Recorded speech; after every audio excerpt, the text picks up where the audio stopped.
আবারও সরাসরি বাজেট পেশের দিকেই নজর রাখবো। অর্থমন্ত্রীর এই মুহূর্তের যে ঘোষণা, এমএসএমইর জন্য ঋণের পরিমাণ বৃদ্ধি করা হয়েছে, এমএসএমইর স্পেশাল ক্রেডিট কার্ডের জন্য এই পরিমাণ বৃদ্ধি। চলুন আরো কি কি ঘোষণা করছেন তিনি শোনাবো। Sustainability and citizen-centric water services delivery. Urban sector reforms.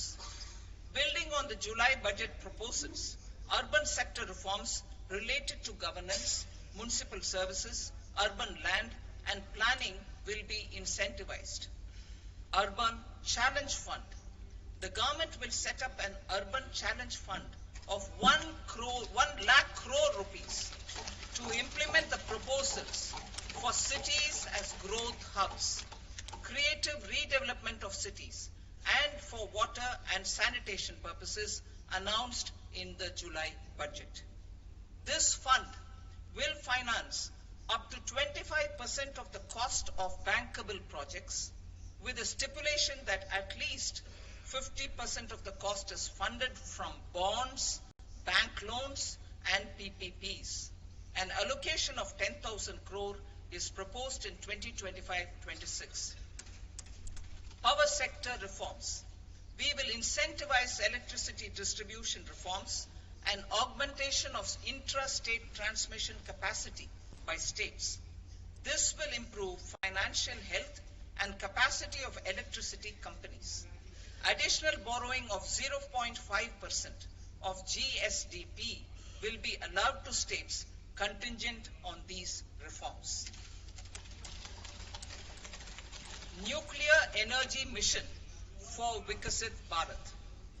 Development of at least 100 gigawatt. আপনারা শুনছেন, তবে এই মুহূর্তে দাঁড়িয়ে উত্তর পূর্ব ভারতের জন্য ইউরিয়া প্লান্ট তৈরি করবে কেন্দ্র। বাজেটে জানালেন নির্মলা সীতারামন। উত্তর পূর্বের ক্ষেত্রে কৃষিতে তাহলে কি আমূল কোনো পরিবর্তন? ইতিমধ্যেই ইউরিয়া প্লান্ট তৈরি করার ঘোষণা দেওয়া হলো আজকের বাজেটের মধ্যে। অর্থমন্ত্রী নির্মলা সীতারামন যেটা জানালেন তাতে করে উপকৃত হবে গোটা উত্তর পূর্ব, তার সাথে ত্রিপুরা, অসম, এই দুটো রাজ্যের ক্ষেত্রেও অনেকটাই আগামী দিনে এগিয়ে যাওয়ার সম্ভাবনা দেখা দিয়েছে। টেলিফোন লাইনে রয়েছেন এক্সিকিউটিভ এডিটর নীলমণিক। নীল, এই যে ইউরিয়া প্লান্ট তৈরির ঘোষণা আজকের বাজেটের মধ্যে, কি বলবে তাতে করে উত্তর পূর্ব ভারত কৃষির ক্ষেত্রে কতটা এগোবে? দেখো, আজকে যখন বাজেট শুরু করার আগেই প্রথম যে আমরা বুলেটিন শুরু করেছিলাম, সে প্রথম বুলেটিনে কিন্তু বারবার করে বলেছিলাম যে কৃষির উৎপাদনশীলতা কেন্দ্রীয় সরকারকে বাড়াতে হবে। এই বিষয়টা কিন্তু বাজেট শুরু হওয়ার আগেই আমরা বারবার বলেছিলাম। এবং কৃষির উৎপাদনশীলতা যদি আগামী দিনে না বাড়ানো যায়, তাহলে ভারতবর্ষের অর্থনীতির যে হাল সেটা ফিরবে না। এবং কৃষকদের হাতে যদি অধিক অর্থ না আসে, তাহলেও কিন্তু ভারতীয় যে অর্থনীতি, সেই অর্থনীতি এগোবে না।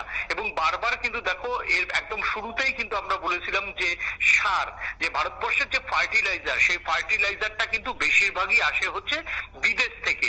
এই বিদেশ থেকে আসার জন্য, ফার্টিলাইজার বিদেশ থেকে আসার জন্য ভারতের কিন্তু একটা বিশাল অঙ্কের টাকা সেখান থেকে বেরিয়ে যায়। এবং ফার্টিলাইজার নিয়ে কালোবাজারির জন্য প্রচুর অর্থ কিন্তু কৃষকদের, বাড়তি অর্থ প্রতি বছর কৃষি মরশুমের বাড়তি অর্থ গুনতে হয়। এই জায়গাটাকে কেন্দ্রীয় সরকার, নরেন্দ্র মোদী সরকার ফোকাস করলেন। এবং ভারতবর্ষের এই মুহূর্তে যে জৈব সারে গুরুত্ব দেওয়া উচিত, বায়োগ্যাসে গুরুত্ব দেওয়া উচিত, সেগুলো হয়তো বাজেট অধিবেশন যত এগোবে তত আমরা বুঝতে পারবো। কিন্তু এই মুহূর্তে প্রধানমন্ত্রী নরেন্দ্র মোদীর নেতৃত্বাধীন যে সরকার এবং কেন্দ্রীয় অর্থমন্ত্রী নির্মলা সীতারামন, তার প্রথম যে বাজেটের যে জায়গাটা, সেই জায়গাটায় ঠিকঠাকই গুরুত্ব দিল যে উত্তর পূর্বে একটি ইউরিয়া সারের কারখানা তৈরি করার সিদ্ধান্ত নিয়েছে। সেই ইউরিয়া কারখানা সার কোথায় হবে না, অসমে হবে।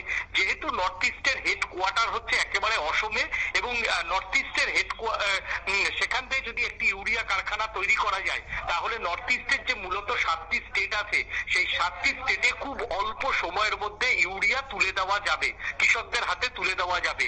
এবং ইউরিয়া যদি সঠিক সময় কৃষকদের হাতে তুলে দেওয়া যায়, কারণ ভারতবর্ষে এখনো তোমার হচ্ছে কৃষকদের সব থেকে প্রথম পছন্দের, উৎপাদন বাড়াতে যে প্রথম পছন্দের সারটা, তার নামই হচ্ছে ইউরিয়া। সেটা ধান হোক, সেটা পাট হোক, সেটা গম হোক, সেটা বিভিন্ন শাকসবজির ক্ষেত্রেও কিন্তু ইউরিয়ার একেবারে জুড়ি মেলা ভার।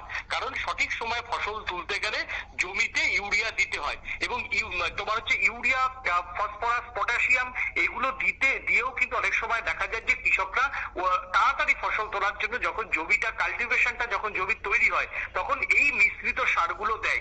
সেই জায়গাতে কয়েকদিন আগেও আমরাই খবর করেছিলাম যে এবছর সব থেকে মানে জেলার যে কৃষকদের সব থেকে বেশি অসুবিধায় পড়তে হচ্ছে, সঠিক সময় তারা ইউরিয়া পাচ্ছে না আলু চাষের ক্ষেত্রে। এবং এখানকার যিনি কৃষিমন্ত্রী রতনলাল নাথ তিনি জানিয়েছিলেন যে দ্রুত সেটা সমাধান করার চেষ্টা চলছে। তবে এই যে বিষয়টাকে সেটা একদম ঠিকঠাক জায়গাতেই ফোকাস করেছে এবং দেশে এরকম 5 থেকে 7টি ইউরিয়া তৈরির কারখানা ঘোষণা করার কথা বলা হয়েছে। এই ইউরিয়া কারখানা হলে অবশ্যই যদি কৃষকদের কাছে যদি ইউরিয়া বা সারের কোনো সারের যদি তোমার হচ্ছে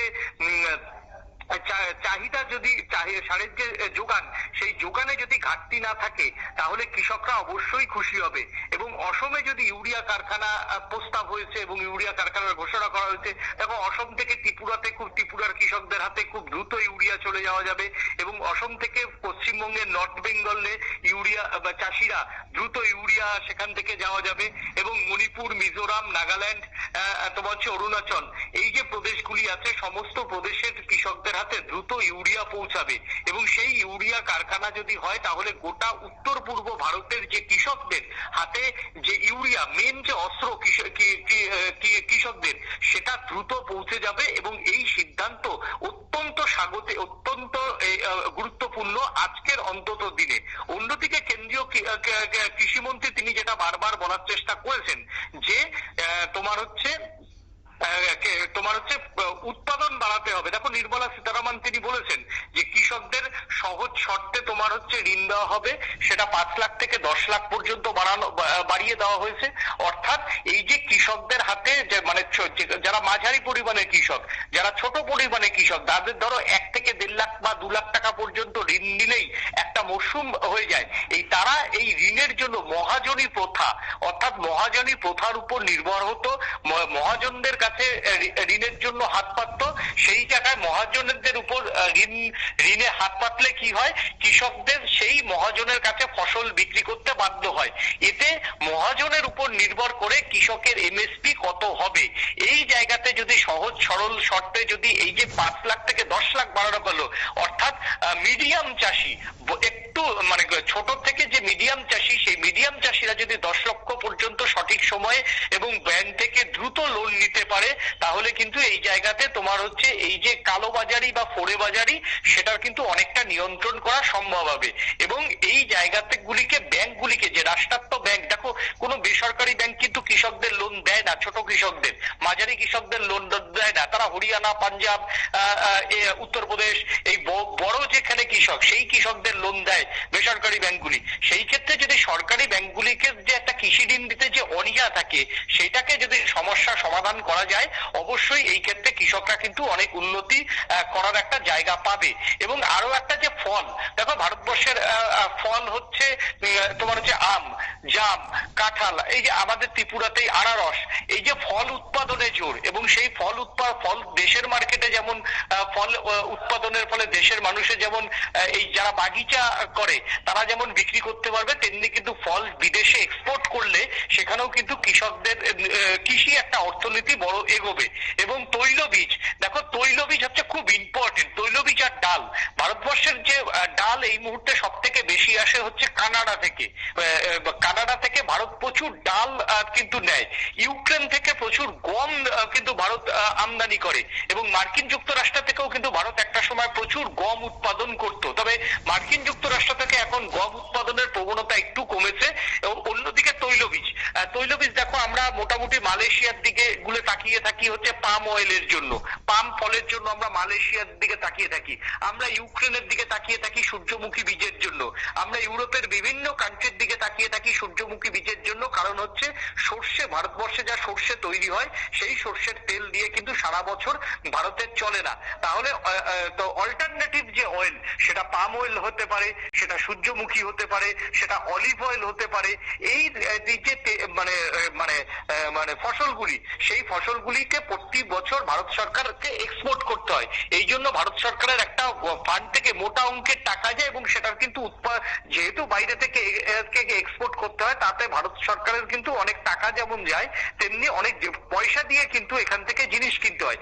এই জায়গাটাতে যদি আমরা ফোকাস করতে পারি, এই জায়গাটাতে যেটা কেন্দ্রীয় অর্থমন্ত্রী নির্মলা সীতারামন তিনি যেটা বলেছেন যে তৈল বীজের উৎপাদন ভারতকে বাড়াতে হবে, তার জন্য কৃষকদের প্রশিক্ষণ, কৃষকদের ঋণ, কৃষকদের তোমার হচ্ছে যে কৃষি যে বিশ্ববিদ্যালয়গুলি আছে সেখানে উন্নত প্রযুক্তির বীজ এবং কিভাবে উৎপাদন বাড়ানো যায় এবং কিভাবে ফলের এক্সপোর্ট। কারণ দেখো প্রত্যেক ভারতবর্ষ মানে প্রত্যেকটা অঙ্গরাজ্যের কিন্তু নিজস্ব একটা ফসল আছে, যেমন ত্রিপুরার কাঁঠাল আছে, ত্রিপুরার তোমার হচ্ছে আনারস আছে, তুমি যদি পশ্চিমবঙ্গে দেখো পশ্চিমবঙ্গের আম রয়েছে, পশ্চিমবঙ্গের জাম রয়েছে, পশ্চিমবঙ্গের লিচু রয়েছে, বিহারের যদি তুমি দিকে দেখো তাহলে বিহারের দিকে বিহারের লিচু রয়েছে, অন্যদিকে তুমি যদি হিমাচলের দিকে দেখো হিমাচলের আপেল রয়েছে, কাশ্মীরের আপেল রয়েছে, অন্যদিকে তুমি যদি উত্তরাখণ্ডের দিকে দেখো উত্তরাখণ্ডের মানালির মুসুরি হচ্ছে খুব বিখ্যাত, তোমার হচ্ছে মৌসুম্বি রয়েছে, তুমি যদি দার্জিলিং এর দিকে দেখো সেখানে কমলা লেবু রয়েছে, তুমি যদি ত্রিপুরা, আসাম আর পশ্চিমবঙ্গকে এই ক্ষেত্রে করো তাহলে সেখানে চা রয়েছে। এই যে তোমার হচ্ছে বাগিচা শিল্প মানে ফলের উৎপাদন, সেই ফলের উৎপাদন যদি বাড়ানো যায় এবং সেটাকে যদি এক্সপোর্ট করা যায় তাহলে একটা বিশ্ব বাজারে ভারতের একটা সম্ভাবনা রয়েছে এবং অর্থনীতির চাকা যেমন ঘুরবে তেমন কিন্তু কর্মসংস্থান এখান থেকে হবে। এই বিষয়টাকে মূলত তিনি আলোকপাত করার চেষ্টা করেছেন। অন্যদিকে তোমাকে আরো একটা অন্যদিকে যে এই যে মানে এই যদি ফল উৎপাদন হয়, এই যদি তারা যদি হয় তাহলে কি তোমার হচ্ছে অনেক বেশি করে গরিব মানুষের হাতে কাজ আসবে। এইভাবে নিয়ে তোমার হচ্ছে বাজেটটা তিনি পেশ করতে চাইছেন। এখনো বাজেটের অনেক অংশ বাকি, আরো শুনতে হবে, তারপর বোঝা যাবে যে অ্যাকচুয়ালি এই বাজেটটাকে নির্মলা সীতারামন কোন দৃষ্টি দিয়ে দেখতে চাইছে। একেবারে তাই। ধন্যবাদ নীল তোমায়। অর্থাৎ কৃষির বাজেটের মধ্য দিয়ে শুরু হয়েছে আজকের অধিবেশন এবং তারই মধ্যে ধনধান্য কৃষি যোজনা রাজ্যগুলির সঙ্গে পার্টনারশিপে এই প্রকল্পে যাওয়ার কথা। অন্যদিকে দাঁড়িয়ে এই বাজেটে উত্তর পূর্ব ভারতের জন্য বিশেষ ভাবনা চিন্তা রয়েছে, কৃষি এবং কৃষকের স্বার্থে নতুন ভাবনা রয়েছে বাজেটে, এমনটাই কেন্দ্রীয় মন্ত্রী সুকান্ত মজুমদারও জানিয়েছেন। তৈলবীজ, ফল, সবজি সমস্ত কিছু উৎপাদনের ক্ষেত্রে এই বাজেটে বিশেষভাবে নজর দেওয়া হয়েছে এখনো পর্যন্ত যে খবর উঠে আসছে। সুতরাং কৃষকদের জন্য এই বাজেটের ক্ষেত্রে থাকছে নতুন দিশা, এমনটাই বলছে বিশেষজ্ঞ মহল। ছোট্ট একটা বিরতির পর ফিরছি, সঙ্গে থাকুন।